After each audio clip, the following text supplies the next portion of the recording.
Since it had Yes. been long, tell me about your plan and what exactly you are planning to do and how the company will move forward with this project.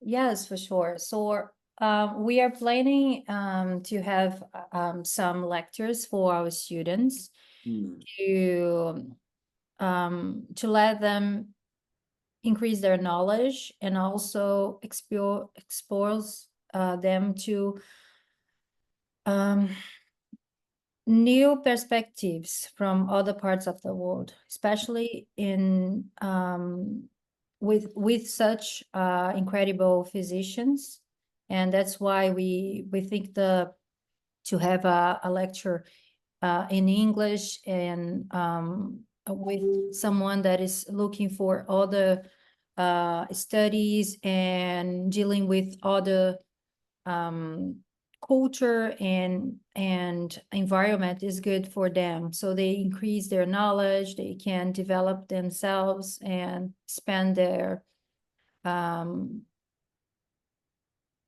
So the students yeah, are all from Latin America or from Brazil. Brazil only. For Okay. now, just Brazil, but in the future, of course, Latin America. But for now, And they just are Brazil. all undergraduate They in already doctors. They are already physicians, but they are specializing in one of our specialties. So now they are choosing which one they're gonna like specialty they're gonna take. So they cardiology finished the medical school. for me. They finished the medical school. Yes, they already did. Okay. And they are in the preliminary to choose the specialty. Yeah, now is the time they're looking for what they're gonna do for life. Mhm. Usually they already try other specialties, but when they decide to get into the MEDBRASIL is a way they are certain, oh, I'm gonna follow this path. I'm gonna follow this specialty and something that I would like to do. After that, they can apply for a test um, with the society for each specialty. They have the society, and they can apply for the test Mm. and become is one of the ways to become a specialist in one of the areas. They I can see. they can they can do residency, or they can apply for a post-graduation course, then a test. I see. So you are planning that they will meet with a speaker in different specialties like endocrinology, cardiology, gastroenterology, stuff like that. And each one will speak about their specialty and how they work in the specialty and how they get attracted to that specialty and some topics, or it will be just direct to topics or what? We are looking for all specialties that we offer, but of course, you can choose the topic you feel more confident in. You think is gonna help our physicians in Brazil. Is a topic that you feel like, oh, this is something new. That's something we are diving to our studies yearly or something like that. So something important for our physicians is to have the opportunity to learn from other perspectives. I think this is the most important thing. So the topics could be your choice. So it will be a little bit more generalized topic. Yeah, That okay, okay. or you can pick one that is you think is really interesting, or like Yeah, it's a you know, specific one is. for me there is, expertise in three areas Mhm. I can share with them: diabetes, obesity, and nutrition. Those are perfect because we can offer to for the endocrinologists, we can enjoy the gastroenterologists Mm. also. So we can merge a little bit the group, not just for one, but we can do both. I think is really interesting when Yeah, they see this opportunity to learn. So if you need, I can select for them 3 different topics, one at each time, one on diabetes, one on obesity management, and one on nutrition for obesity and diabetes. Okay, sounds good. I think it's a good idea. Or if you are planning only 2, we can.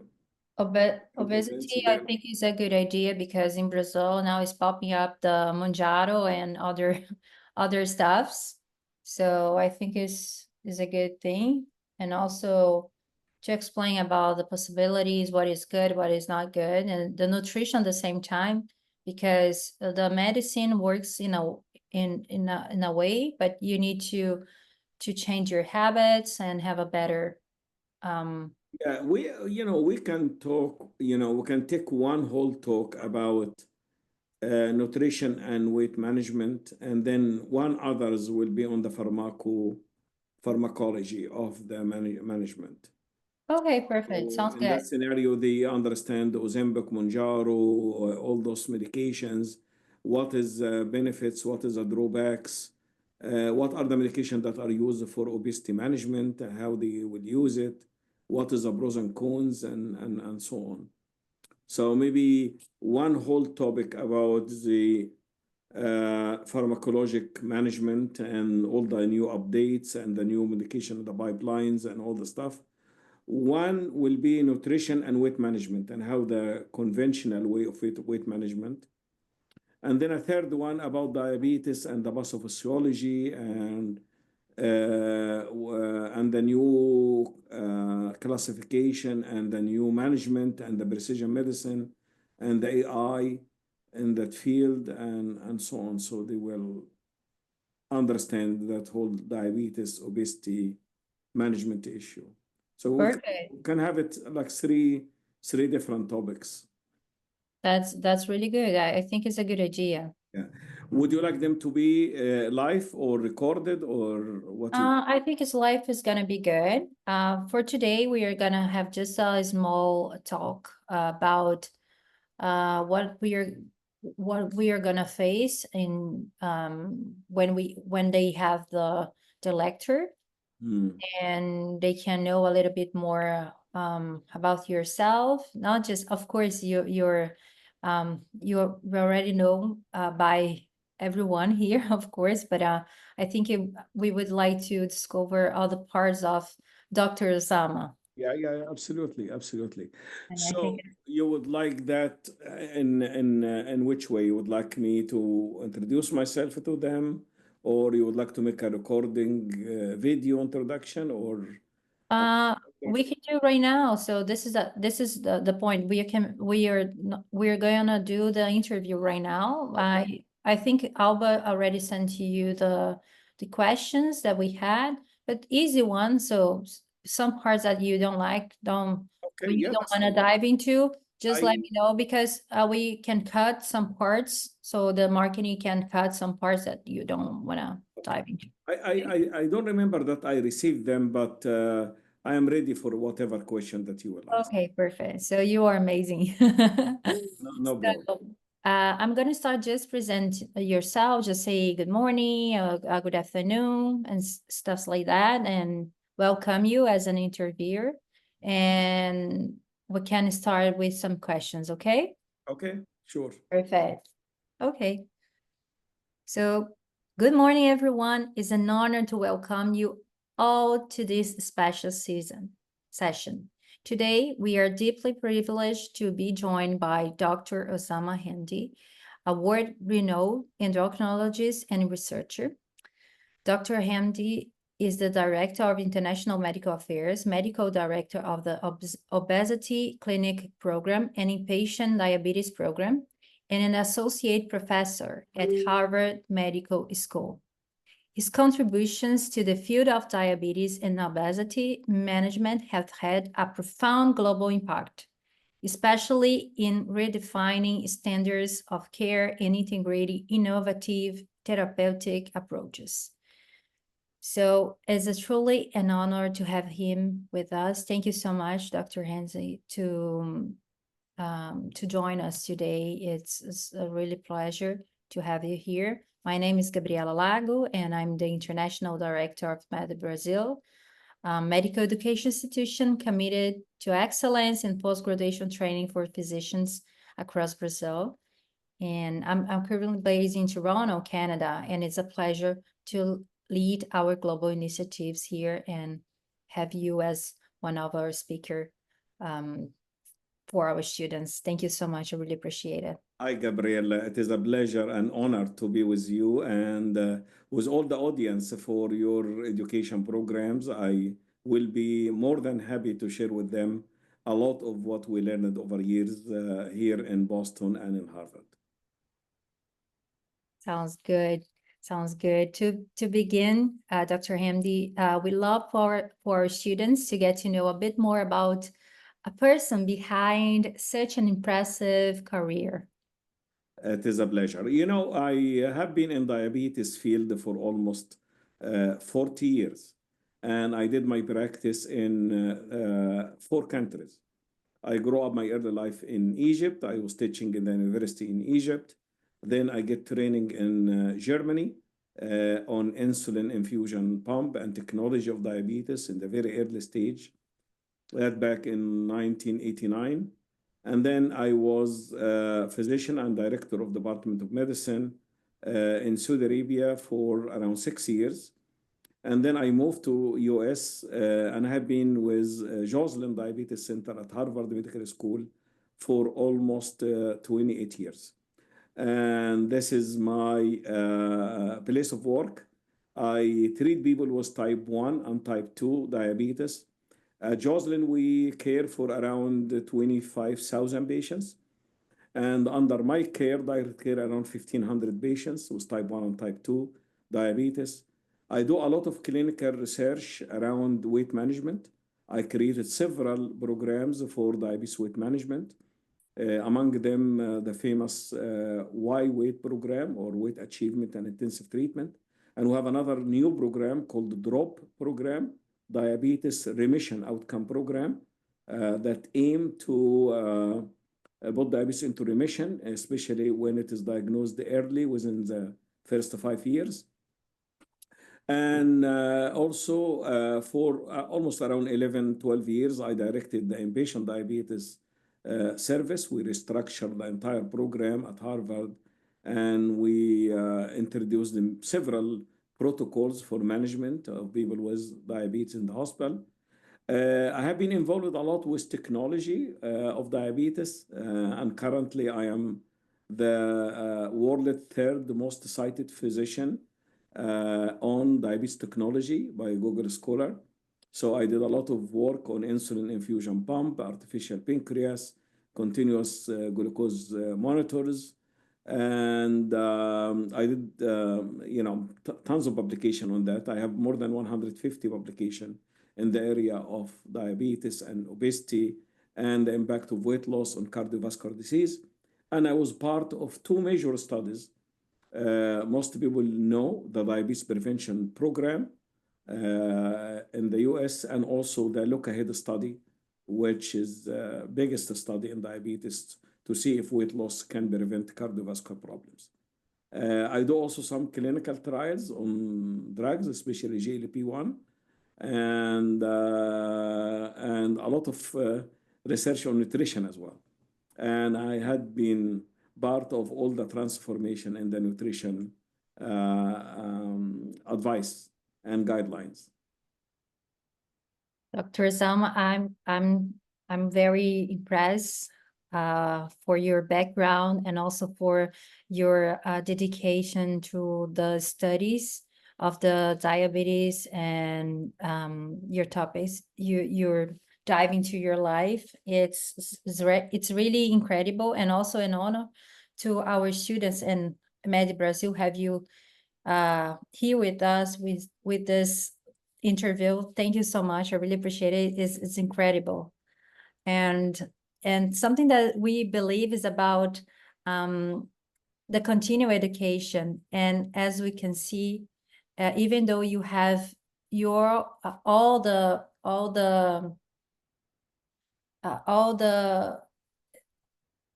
that background, you still researching, you're still working for, you still study and going to new technologies, new scientific discoveries. So I think this is something really important to show our students they need to keep doing, they need to keep studying, they keep doing better to themselves and for the patients as well. So this is really interesting. Thank you so much. So we are very excited about the lecture you soon deliver to our postgraduate students in endocrinology. And also we were discussing about the topics we could have for our students, but of course, you're the best person to let them know what they are facing to. Yeah, first, you said it very, very well. Education and clinical research, or research in general, are the driver of the advance in medicine. And, I work at Joslin, and Elliot Joslin, who founded the Joslin Diabetes Center more than 120 years ago, has a very nice saying. He said that patients who know more live longer. So it is not just education of the physician, education of patients as well can keep them alive for very long duration because they know about their disease and so on. And I personally believe that every physician in a specialty should be at the cutting age of research and knowledge and transform all this information to their patients, whether in the method of treatment or in educating their patients in a proper way. I am planning to share 3 major topics in this session. The first one will be about diabetes. Why people develop type 2 diabetes? Why the prevalence of diabetes is going significantly high? What are the pathophysiology behind diabetes? And then from that, we will discuss also a new idea of how we will classify diabetes in the future. Not just a type 1 and type 2, but what are the phenotype clusters and how the genetics will play a major role and how we can use artificial intelligence and machine learning technology and all the technology that we have right now to reach a precision medicine. How we can define the medication and the treatment that's set for a specific person and be effective in that person in the much better way. In the second lecture, I will talk about the weight management in general, how the approach for weight management, how we can achieve a long-term weight management and weight loss through conventional way.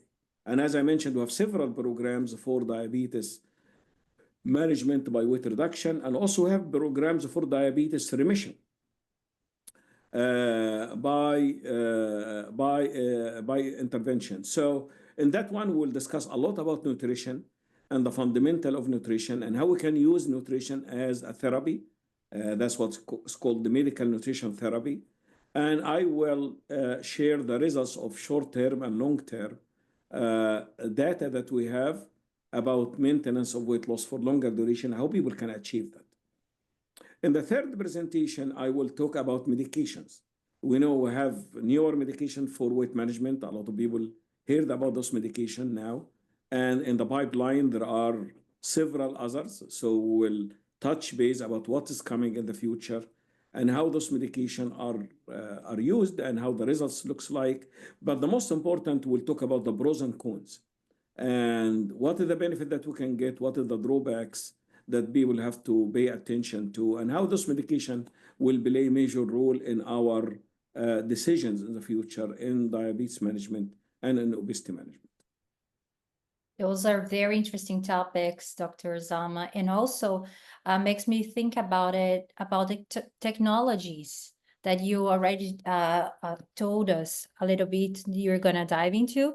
But I was thinking, in your opinion, as the technology advances, especially with the integration of artificial intelligence in medicine, new ethical dilemmas arise. So from your perspective, what are the main ethical challenges we face when when we use new technologies in medicine? What's the challenges for the new physicians? Yeah, so we agree or we don't agree, technology will play a major role in the future. So physicians who are entering the medicine market right now, whether they are physician or surgeons, they will extensively use technology in the future. Like for example, surgeons will use more robotic surgery, and there is a lot of AI also for identifying tumors and the best method for treatment and so on. But in medicine, there will be a huge contribution of technology, and especially with artificial intelligence. We are working now on a model called Copilot, diabetes Copilot, and the idea for the Copilot is that how we can use patient informations with lab information and with genetic information to lead to a precision medicine. What I mean by that, there will be a lot of information that will come to primary care physician on ease. It will tell the primary care physician, your patient and so, treatment for your patient will be that and that. The complication will be this and expected in that way. How you will follow them, what is the plan, what is the handouts that you have to give your patients, all the material that will help their patients. But we keep the physician as a pilot. So the physician is a pilot. He will make the decision, the final decision. But now, instead of having one minor resources, they have plenty of resources. So imagine that you are a physician now seeing me as a patient, and all the information comes to you directly saying that Osama is in that phenotype cluster. Osama will develop that complications at that time frame. Be careful about that. Here is what you will do. If you give them life, if they give Osama a lifestyle, be careful about that and that. He like that, he doesn't like that, he can do that, his compliance and that much. All the information that you will need, it will be in a golden plate coming to the primary care physician to implement them. I needn't to say that in the future, even everything will be automated, but let us just not be in a fantasy of full automation, but reality right now, primary care physician need that technology. And the reason is that if we calculate the number of endocrinologists in the US now, it's 5,700. They are treating 40 million people with diabetes. So this is unsustainable. This is, one physician to around 33,000 or more. So we need primary care physician to have the expertise. But, if you need expertise to treat diabetes or endocrine problem, you will take 7, 8, 10 years of education and training. So imagine that we cut all this period, we give you a lot of intensive information about your patients in a much easier way. So that's how the technology will be. Plus, artificial pancreas. In the future, we'll treat with type 1 diabetes all by artificial pancreas, closed loop, that will collect all the blood glucose level, calculate the insulin, deliver the insulin, all automated. We have a hybrid closed loop. We have 5 different hybrid closed loop now, but in the future, it will be a full closed loop, no intervention from the patient side at all. Right now, there is still little, but in the future. So technology is catching up. And maybe we can have another fourth lecture about whole technology and how technology will shape the future, because everyone graduated now will extensively use technology. Just imagine the internet when people don't know any internet, and then everyone is using internet. No one knows cell phone. Now everyone is using cell phone. That's how technology will be in the future.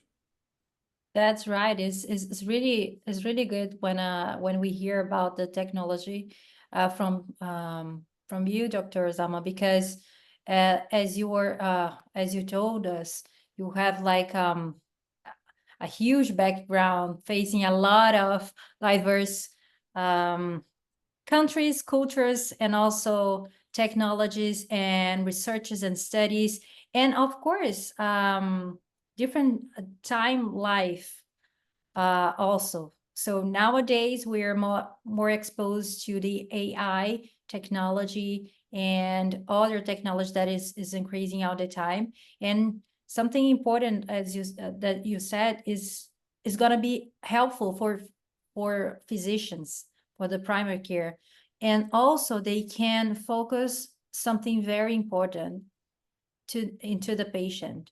So this is the most important thing. So they can have something to help them to choose the symptoms and the medications, and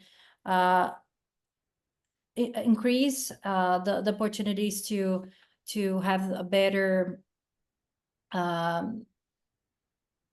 way to treat that patient, but also focus directly to the patient about what they're feeling and what's going on, and take care of them in other parts. I think is going to be a new opportunity for physicians to learn and develop other skills. So, Gabriela, let me explain something which is very interesting. What technology will do in the future is it changing the start line.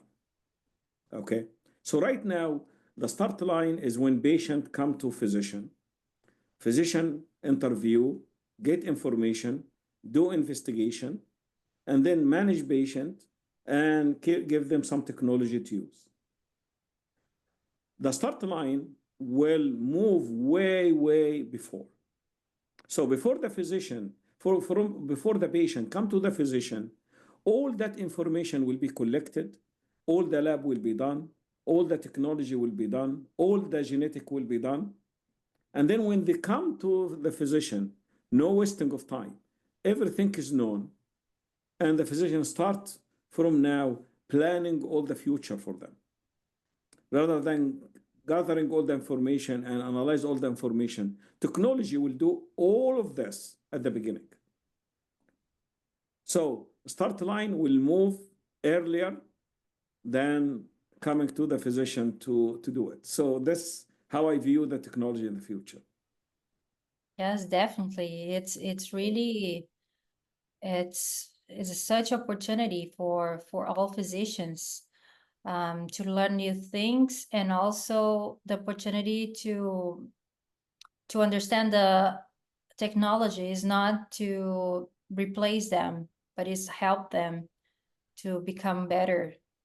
It's very point of view. I really like your point of view, and I didn't thought about to put the process faster. I was thinking just about the human parts, but you talk about to be faster, to be more precise.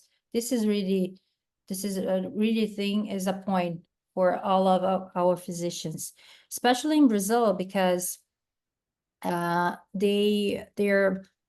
facing a lot of challenges every day, and technologies is coming all the time, and we can see ChatGPT and all the artificial intelligence just popping up all the time, and they need to understand that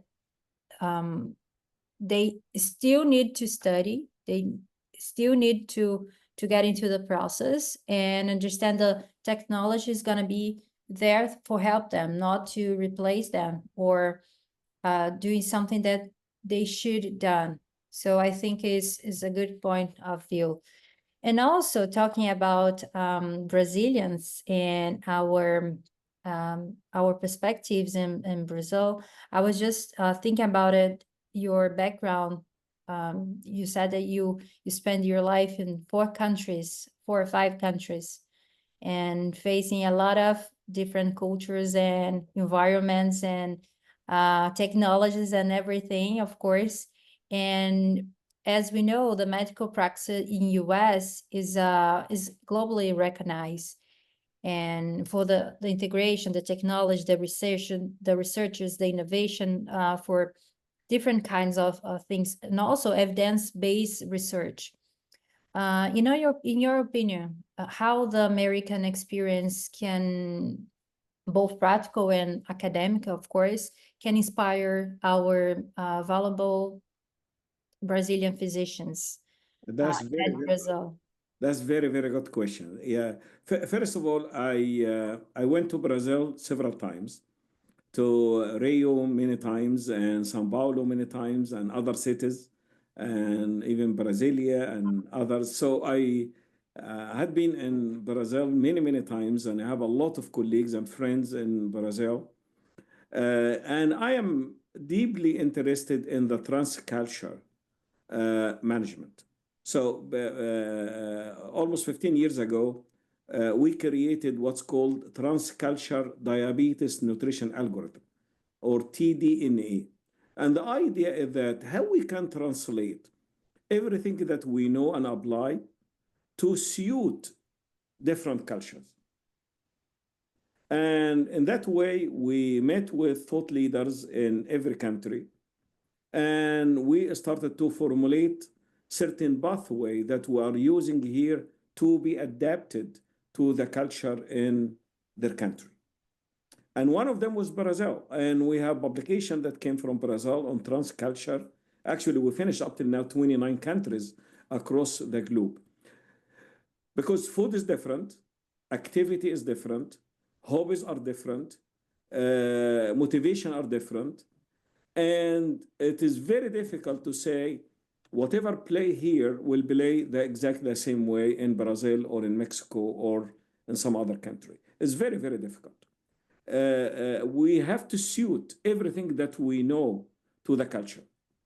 For that reason, we created a transculture chapter in the American Association of Clinical Endocrinologists, which is actually dealing with that part. So in my presentations and in discussion, I hope that will follow this presentation, we'll start to brainstorm how we will implement many of what we discussed in Brazil, in the Brazilian culture. You know, not all the medication that we have are there. Not all the food that we use is the same. You know, there is a lot of stuff, but the fundamentals are always the same. So that will enrich the discussion in a very efficient way after those presentations. Wow. That's good. That's good to hear. It's really good, especially like I'm Brazilian. I'm in Toronto, Canada, and I have my habits, but I'm still dealing with other place, other weather, other language, other everything.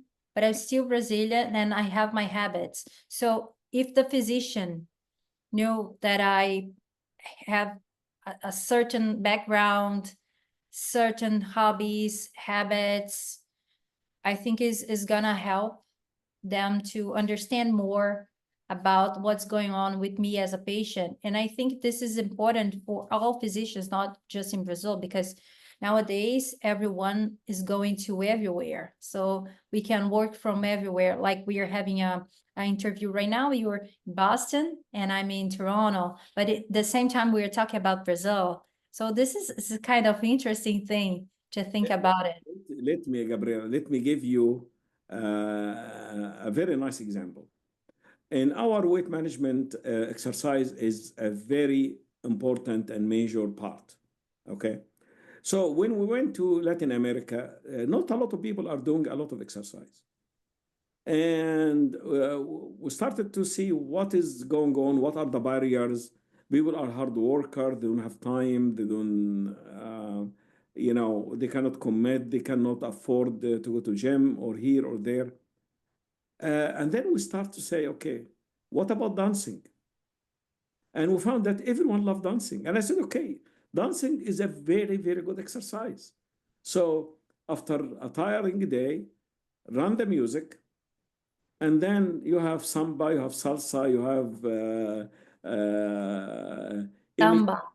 samba, any kind of dancing, and you will enjoy it. And it is a good energy. And immediately people start to say, okay, wow, that's actually a very good idea. Why not to be like a routine? And we found from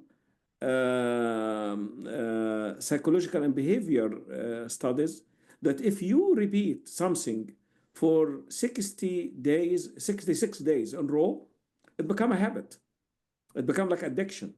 So I said, okay, if we know that every day after you eat your lunch or you eat your dinner, go for 10 minutes, listen to music and dance. And then it becomes like a daily habit that people can do. I'm just giving you some ideas how you can make the culture working in the right direction with you. I love that. So I'm going to start this habit today. Thank you so much. For 10 minutes is an opportunity for me to. This is such a good thing. So how to merge what you like for better options to help your life. So it's really interesting. And think about other questions, and of course, everyone wants to know a lot of stuff from you, Dr. Osama, but let's talk about your career a little bit. Come back a little bit back about your career and as inspiration for everyone. So what advice you give to the medical physician postgraduate students who are beginning this new and exciting phase in their lives as they are studying, they're choosing the specialty they are looking for? So what advice you have for them? I give them 3 advices, okay? The first advice, go always after your heart. Whatever you love, you will excel in. So don't work in a specialty that you don't like. Work on the specialty that you like. Explore yourself to everything. And once your instincts and internal feeling is telling you that this is something, or if you have a passion from the beginning for something, some people love pediatrics, some people like OB/GYN, some people like surgery. Whatever you love, go ahead immediately and pick that specialty because you will excel in everything that you love.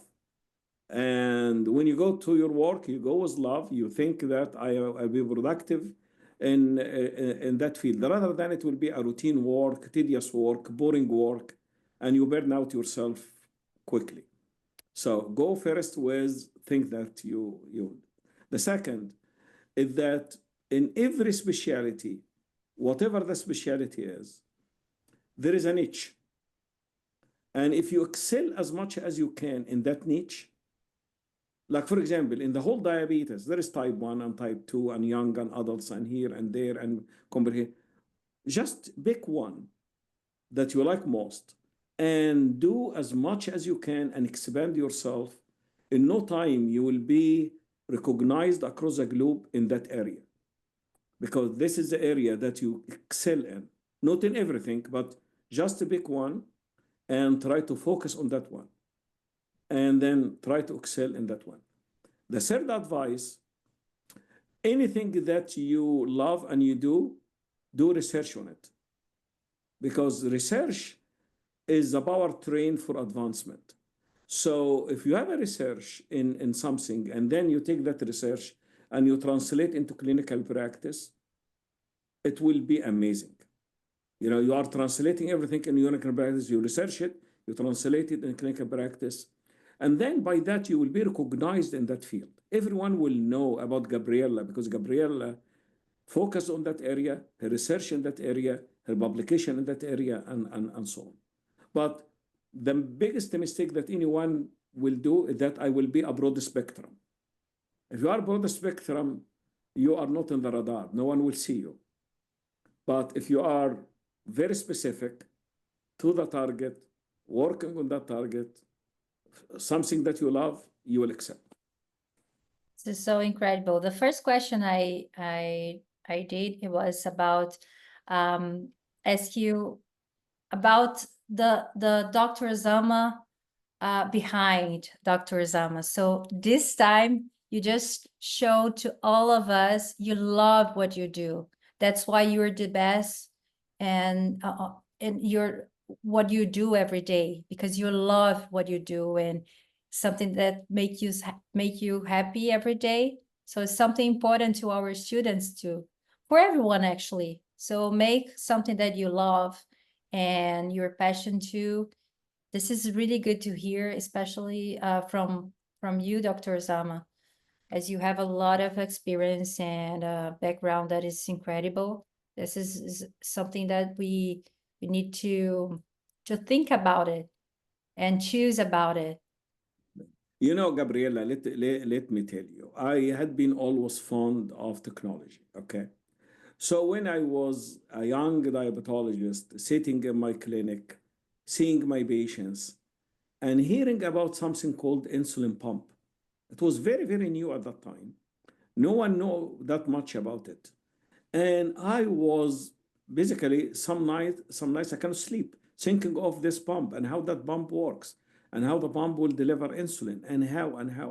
And then I decided on my expenses to go to Germany to learn about insulin pump. They were advanced at that time in insulin pump. It was not that much in the US at that time. And it was a company in Switzerland that make it, and Hochst in Germany started to take license to produce those machines. And it was a bigger machine and then a smaller machine and like a Swiss watch working. And I learned that technology. I was extremely happy that I fulfilled one of my dreams to learn about that technology. And then it became, at that time, very expensive to go in any place to implement it. So I went to Saudi Arabia because they have all the resources to make a program. Then I moved to the US after that.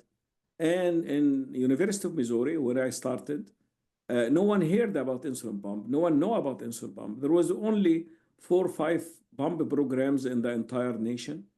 And then we started an insulin pump program, which is now one of the best pump programs in the nation. And we were able to have that program and implement that program, and it became a very famous program. And then I moved the following year to Joslin and start all other technology research and so on. But it started from a passion for something. And then you go and learn about it. Yeah, and efforts, and also keep doing. As you said, just choose something that is like unique. Choose something, just one thing, and go through. Don't be like just Distracted. Yeah, that's the point. Yeah, so I think this is something interesting also for Brazilians and our physicians, because Brazilian, something that I saw as a difference, as a cultural difference between Brazil or Latin America and US and Canada, North America. Here in North America, people, they are more specialized. In Brazil, usually people do a lot of stuff. They know something like as a specialty, but they pick a lot of stuffs as well as something that they know. But if you want to be part of, if you want to be like different, if you want to be recognized, if you want to be better in something, choose one thing and be the best you can in that one thing. So your story is amazing. Let me get you analogy that will fit for Brazil very well. Okay, you know, I love Brazilian soccer, the football. I on all my life I love the Brazilian football, and when I was young I saw playing in Egypt. He came to play my team. He came with Santos team to play against my team, and I went to the stadium. I saw Pelé playing. But so let me do an analogy. A good football player can play very good football. You can, you know, you play football in a very, you will play with your head, you play with your feet, you do everything. But you will excel in one position as a defender or a midfield or an attacker or an offender in the or a goalkeeper. You have to pick one that you have the best. Okay, your coach can tell you, but from internally, I found myself in the defense. I do very well. I will play only defense. I will be the best one in defense, or I be the best one in the middle field, or I will be the best striker in the stuff. people have to pick something. They are good football player. They can play anywhere. The goalkeeper can go and shoot penalty and can score, but he's the best in being a goalkeeper. So be a goalkeeper and train yourself to be the best goalkeeper all the time. I love the analogy, and I think our physicians in Brazil, they'll totally understand, because we love soccer and it's an opportunity. So go for Brazilian students, doctors in Brazil, especially from MEDBRASIL. Keep doing what you love, and also choose what makes you the best in your specialty. So thank you so much, Dr. Osama. I think that they had a really nice time just hearing from you. Stuffs they cannot like find through internet or the technology for AI or something like that. It's about your love, patience, and also your history, about the details about your life. I think it was a good opportunity for all of us. It's a pleasure and honor for us. And I don't want to take more of your time. I know how busy you are and how much stuff you have to do it.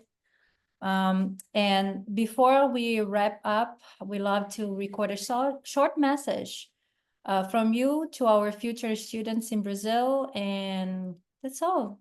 Thank you so much. Appreciate it for everything, for your time, and for our interview. It is a pleasure. It's a pleasure. And my brief short message for everyone: believe in yourself and believe in your future. Have a hope. You will get your chance. Excel in that chance, and you will be the best doctor ever. Thank you so much, Dr. Osama. Thank you. You're welcome. Thank you, Gabriela. Thank you. Thank you so much. So we finished. It was like such amazing interview. I feel like we are having a really good conversation. I was not feeling like something very precious, you know? It was really good. Thank you so much, Dr. Osama. Thank you.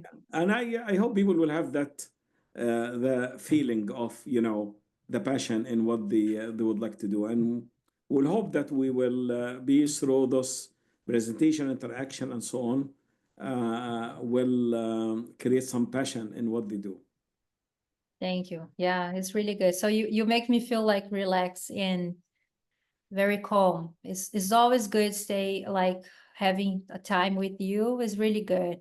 So the first day it was in the steakhouse. Today we have it through the Zoom. I hope next time we can have like in Brazil, maybe. We don't know. Absolutely. I will love to come. I would love to see the football player on the ground. I was amazed by something in Brazil, which was incredible. When you go on the beach, people are playing volleyball just by their feet and their head. Yes. And I never saw this before, that you play the entire volleyball without your hands, just by your head and feet. And I said, this is the biggest talent I had ever seen in my life. And if one can do that, they must do many other things in a very good way. But Brazil is like fascinating country, fascinating. And the people are amazing people. They are full of life, full of energy. The food is amazing. The dancing is amazing. Everything in Brazil is very attractive. And I learned samba over there, so I can go and do samba now. Oh, thank you so much, Dr. Osama. I agree. I love my country. I love Brazil. I think we are good people. We are hard worker. We are creative. We are outgoing, and we can do whatever you want. We want. We're a good country, and it's really good to have. But remember something important. God is Brazilian. Yeah. They usually say in Brazil, God is Brazilian. Yeah, for sure. Definitely. But he gave everything to Brazil. Yeah, so many good things in Brazil. Definitely God is from Brazil. Definitely. You know, when we had the last Pope, we said, okay, Argentina, because Argentina and Brazil, we have like a little fight. Yeah. Yeah, we say, okay, so the Pope is Argentina, but God is Brazilian. So, end the discussion. Okay, Gabriela. Okay, thank you so much, Dr. You're Osama. welcome. Bye-bye. Take